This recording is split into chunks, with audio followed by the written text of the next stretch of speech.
ఇక్కడ కనపడుతున్న వ్యక్తి పేరు వీరయ్య. ఇతను చీరాల దగ్గర ఊరు. బేల్దారి పని చేస్తుండగా పరంజా మీద నుంచి కింద పడ్డాడు.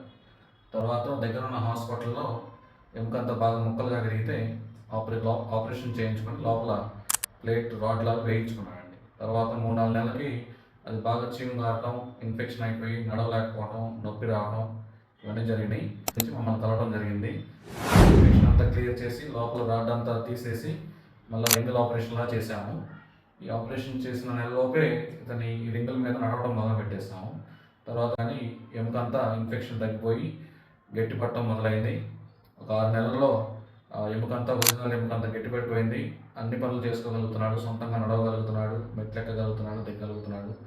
ఇప్పుడు ఆ రింగ్స్ కూడా కంప్లీట్గా తీసే స్టేజ్కి వచ్చేసిందండి.